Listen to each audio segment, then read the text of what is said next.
Hello all. This little episode, I wasn't actually expecting to make. I've pretty much covered all the bases with the car as it is. We've done the wheel refurb now. The car is, in terms of beautification, it's as far as I can take it without spending quite a lot of money on it. But there is one thing that really wasn't quite right, and it's not something that I thought I could deal with instantaneously. But it so happens that a subscriber, a very, very kind subscriber that doesn't want to be named, has actually messaged me and sent me a grill assembly, a front grill assembly for my car. He said, I've noticed that your lacquer is peeling all over the place, and that is true, it is, and it's something that I was going to have a look at, respraying basically. But he said he's got literally a brand new one in his garage. He bought it for his 45 11 years ago now, and he subsequently didn't fit it because he ended up scrapping the car because of rust. But it's Starlight Silver, it's got the frame and everything, and there's hardly any imperfections whatsoever. There might have been the tiniest little chip on the actual chrome mirror finish. So I thought, oh my goodness, that is so nice. And I offered him something, but he didn't want anything for it. I've sent him some money to cover the cost of postage naturally, so I don't want him being out of pocket. But he sent it to me for absolutely nothing. And I'm going to show you how actually good it is. Right, so I've got this box open. Now, I'm going to tell you something now. I swear to God, I have not done anything to this grill. I've literally not done anything to it. It was in this box and it was in bubble wrap, and look at it. I mean, I spent £10 on a new badge for the one on the car, but oh my goodness me. Yeah, that is really, really nice. I mean, there's no, as I say, we got the lacquer peel that was going on my old one, the one on the car, but this is literally like, I can't see any imperfections. He wasn't joking when he said it was new. He bought it new. I believe he bought it from Rimmer Brothers. I think there's a chip just here, and there's one just here. That's it. That's literally it. Just a chip there and there, but you can barely see it. It's just unbelievable. If you look at the back side of it, be careful. Now, I think there is a way of physically, if I wanted to remove the insert off my current grill and swap it onto this because of the badge, I've got to be honest with you, the badge, apart from that little piece there, that little dot there, the badge is brand new, like the rest of it. But you've got this piece here where all the bolts sort of slip in, because obviously this grill, it kind of slips onto the actual bonnet, and I think this panel comes out. I'm going to actually look at the car now to see how it comes off. But if you wanted to take the insert off, you've got all these clips to take out. However, I suspect made in Italy, that explains a few things. And also, if you look at the date stamp, it says 2004, the 7th month, so that'd be July 2004. So it's not far off my car, actually. Yeah, made in Italy. I've discovered a few things, including the fact that the headlights are made in South Korea, which might explain why they are so poor. I've got a feeling with the headlights, I'm going to have to wet sand them every 3 or 4 months. I'm not kidding you. They are that bad. I've driven it once to the MOT station and once testing the brakes. And quite frankly, the headlights have already got imperfections on them, despite the fact that I've polished them and given them a wax coating. It's all unbelievable bad quality. But I mean, there's some dirt in the corner. I'm just going to clean all the little bits of dust in the corners, but this has never been fitted, and it shows it. I think he said that these came from storage, but I can tell, because stuff like this gets absolutely bulldozed at the front, particularly if you're driving on the motorway. Front bumpers, they all get battered, front grills especially, but this is just really, really nice. I mean, obviously I did a little chip there where I damaged the surround where I put the new badge on, but there's all sorts of scratches and all sorts of stuff on my old one really badly. But it's come up really well, but this is definitely going to go on the car. Thank you so much, sir. You know who you are. You're watching my videos, and I've loved the fact that you've enjoyed my videos, and you have really helped me here, because I can get rid of a part of the car. I'm going to keep the spare one. I'll keep it as a spare naturally. Particularly the insert, this piece, because it's got the blooming new badge attached to. Waste of money that was. Well, it wasn't a waste of money, but you know what I mean. But this literally is perfect, and I can get it fitted in time for Pride of Longbridge, and I hope to meet you at the Pride of Longbridge. He says he's going to come along, because he actually doesn't live too far away from me, but he did send it our post. I offered it to collect it, but he sent it to me before I could actually answer that question. So he certainly knew a home for it to go to, and I'm so glad that I came along when I did. So honestly, this is the sort of kindness that really goes around in the car community. That's what it's about. Look, it's not all about, you know, making money and making profit. It is also about helping your communities and helping your fellow car enthusiasts to try and keep their cars on the road, and to, in this case, make them look better than what they currently look. And, you know, it's just so generous, really generous. And he knows that if he does ask for $5 or $10 for it, I will absolutely put my hand in my pocket for the guy. Thank you so much. Now, I know the camera isn't going to pick this up very well, but there is an awful lot of scratches at the bottom that I mean, it's okay. Look, I could live with that. But the lacquer peel is actually spreading. There's actually quite a bit. There's like this piece, and then there's some more here. But as I say, it's a bit annoying looking at that right there when the rest of the car is so good. I mean, I could have just lived with it. I did say that, but somebody lovely, a lovely person has spotted this and thought I could help this guy out, and I just think it's just amazing. I keep going on about that, but it really is. Right, now we're going to try and take this grille off. Now, it's not a particularly, it could be a bit of a faff, because I've previously shown you that a couple of the bolts have started actually, well, one of them doesn't want to go in, which is why it's a bit wobbly on that side, which it shouldn't be. It should be like that. It should be nice and taut. But we'll have a look on the other side and see what's going on. Right. I think the first thing to note is that we are missing some actual studs. Now, I've got a feeling that this grille assembly came off the original bonnet, possibly, because why would it be missing some studs? It's got one there, one there, one there, one. It's got four, and one of them is, well, basically it's seized where it is. That's why the grille just goes like this. It won't go in anymore, but hopefully it will spin off when I put I think it's 8mm. Yeah, they're 8mm. So we're going to take these out and see what happens, because I can't quite see how it actually goes into the grille itself, but there's another like tab on it. Right, might have to see what's going on. Is it supposed to be like this? Because there's two holes here. That's not enough. I'm going to have to possibly do another order to the dealership of Rimmer Brothers.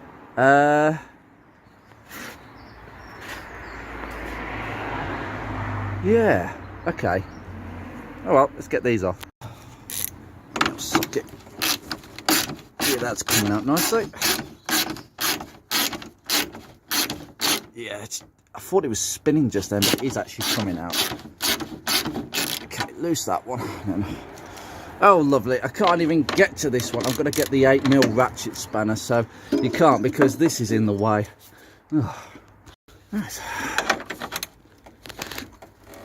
Oh, it's tight. All right, lovely. We've got daylight, I'd say. Gone over this side as well, as you can see. But it goes through this piece here. So I wonder how that stud actually... Are these studs meant to come out, or are they attached? It can't be attached to the bonnet. I don't understand. So how have these other ones gone missing? No doubt I'll find out in a second. Just take this one off. Oh, actually this just comes out free. Yeah, it just comes out. I mean, it won't screw in, but it will screw back out. think, oh, a bit of resistance. Oh, yeah, okay. I think we've almost got it. No, don't break anything, Andrew. That clearly isn't free. Right. That's free. Oh, yeah, it's gone. Okay. Oh, okay. That's the bit that attaches it. So I'm just gonna.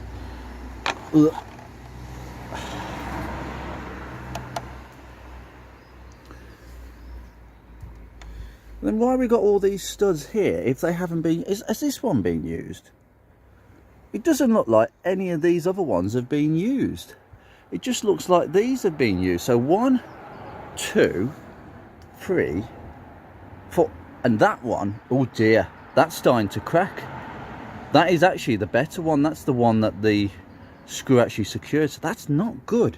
So maybe it's another good reason why... yeah... that's cracking, then it's going to become loose over time. But that bracket basically is the one that secures it, and it just clips in either side. So I'm just going to pop this on the floor. I don't really care about the paint because it's rubber. Right, so let's have a look what we've got. So yeah, so they're all fixed. Well, I presume then you get like a 10mm spanner. Are these fixed on? Yeah, there's no way you can actually take these out. So these have actually secured to the actual chassis. This one is an absolute joke. But there's none here, and there's no evidence that there've ever been studs fitted. Right, if you've got a Rover 45 Mark II, can you go and look at yours and tell me if this is exactly right? So you've got one on each corner, but none here. Why would they put holes on here and holes on there if they're not used? I don't understand. But this, I don't know what I'm going to do about this, because that is always going to be loose. And they can't exactly secure the back nut because it's just seized. Unless I have a go at basically getting an 8mm spanner on that side and whatever size that is and tightening them together. That might be my next phase, but might have to clean around here. Remnants of the old car left. You see that a bit more clearly now. It's just spreading. It was a tiny little dot, like that little dot there. I think the wet sanding didn't do it any harm, but my lovely badge. Ugh. Well, we're gonna have I might have a look at disassembling that at some point in the future, but I'm just gonna pop it on the side. That's gonna go in the house. Oh yeah, you can properly see it now. It's just nasty, isn't it? It's just getting worse. And in fact, when it last rained, I put my hand on this and you can feel the lacquer, the actual layer of lacquer going squelch. And then I just got my nail and oh, more of it's come off. It's just spreading. So yeah, that would have to be resprayed as a surround. But if I could take the insert out, I mean, I don't really care about the outside. The only thing I'm concerned about is the fact that that is part of this inner grill, and that's a bit of a weakness. Bloody Italians, I can't build anything. I've just lowered it down just to clean it. Hey little piggy. It's actually strange I say that, but that shape makes me think of the Rover 800 grill, the later facelifted Rover 800 grill. I don't know why, it's just that curve like there. It kind of looks very similar. I think the shape of the actual grill deceives the eye a little bit, but that shape is definitely a Rover 800 facelifted grill. Right, what I've been doing now, since I've cleaned that, is I'm going to try and get this stud a little bit closer. I've just pushed it a little bit. I can't...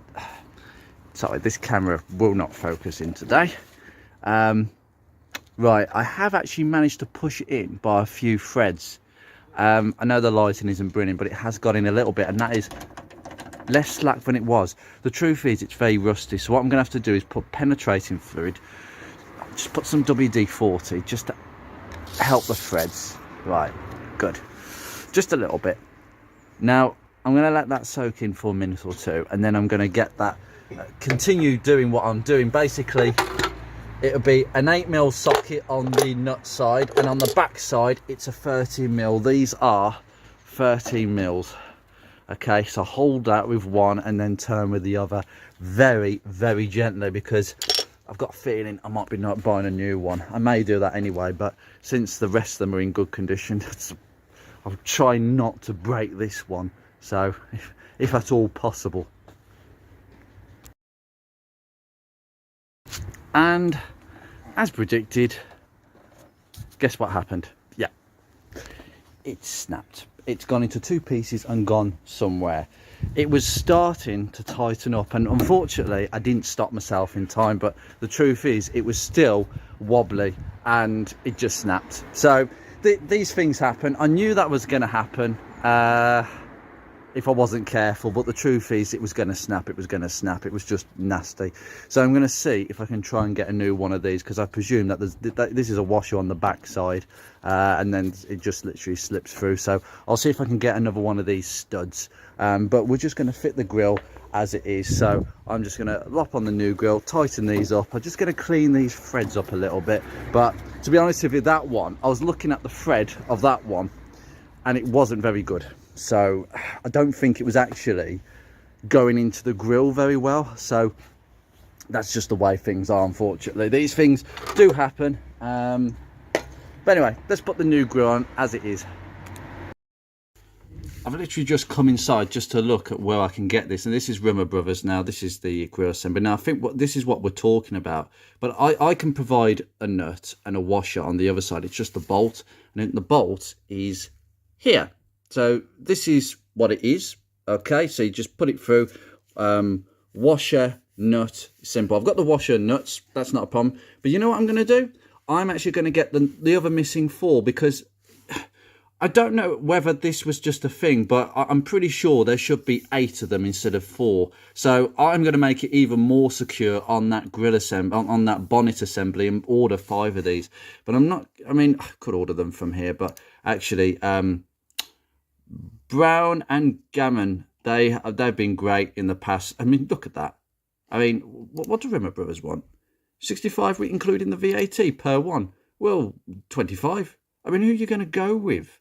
So I'm going to order 5 of these, and I'm just going to do that off camera. Just to basically, I'll have to take the grill off again, but on a different day. But I'll just have to add these, and then the grill will be really, really strong. So you know what? It's not a bad thing that I'm having to do this. Anyway, let's just get the grill on as it is. Right, lovely new grill. The main aim is to simply get these mounting holes lined up with those 4 studs. Well, I've only got 3 now, but I'm going to have 8.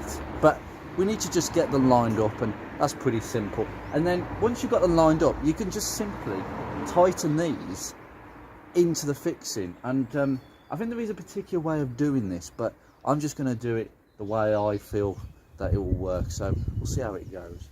If I just pop that in. Okay, that's gone in. Right. Now what we need to do is wind the nuts in. If I just, there you go, it's going straight in. It was basically, if you just get your 8mm spanner on the nut on the back side of the stud, it will just wind into the grill itself. Just reminding myself that I need the ratchet spanner yet again, and do it equally. That's the best way. I have to remind myself which way goes where on the ratchet spanner, because frequently I actually wind things off when I want to wind it on, and vice versa.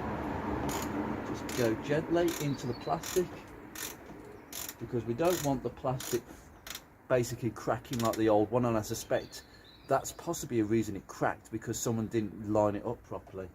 So, and they probably went too much with one bolt before tightening another. Do it equally. Everything you do it equally, because things break when you go too much on one thing and not the other.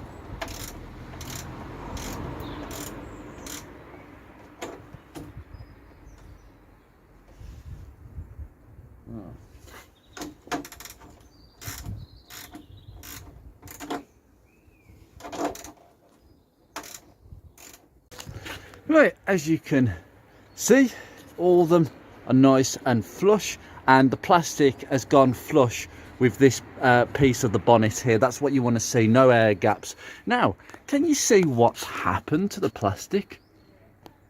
Oh yes, oh boy, this is a weakness, a massive weakness. I was going really gently. In fact, the other one has started to go as well. So clearly it's a weakness on these, that they just, the plastic goes so brittle. Even this one that's never been fitted to a car, it just goes so brittle over time. So it's definitely something to be aware of. And I was going really slowly then.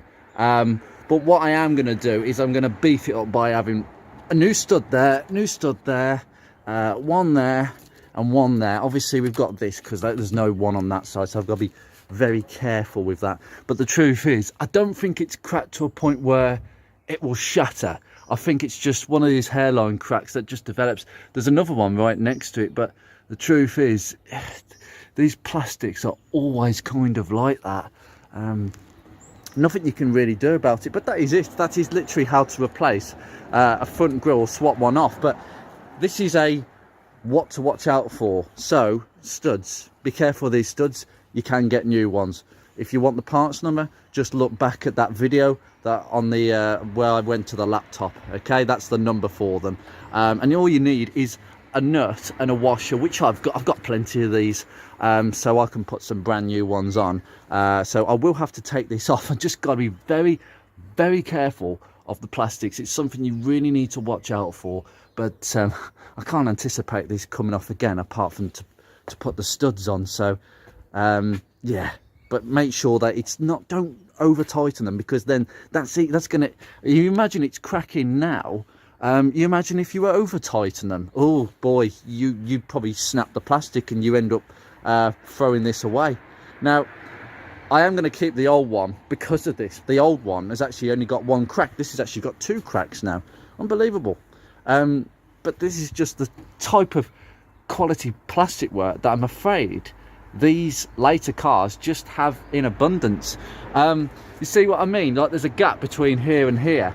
That gap will close once you've actually got another couple of studs in. But yeah, I think we can just lay this down now. Just take the bonnet strap off. Come on, keep it off.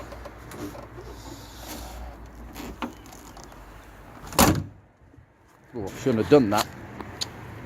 Stupid mate. And that's why the lacquer's gone, because there's just too much movement there. So I've got to be very careful when opening this bonnet up in the future. But look at that, lovely, absolutely fantastic.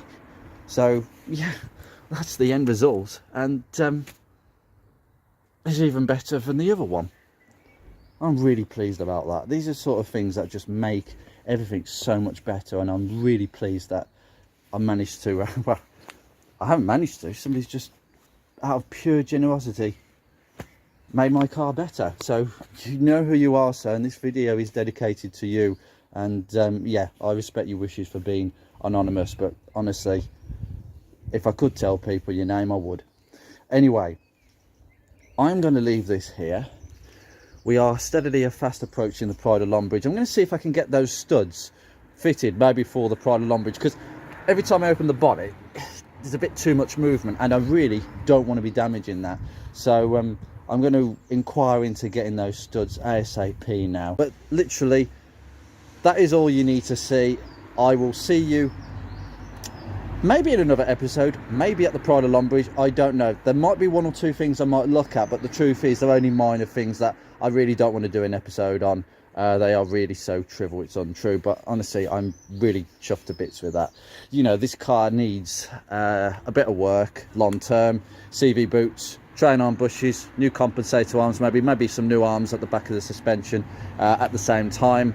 The drive plate is rattling. I would like to repair that long term. I am aware that there are uprated parts for these CVT transmissions, but they are as rare as hen's teeth. I know a few manufacturers who, well, I knew a few MG Rover specialists who've got them, and I'd want to get hold of one before they disappear, because getting supplies is a bit difficult. I believe they're all made in China, the uprated ones, but apparently they do not rattle.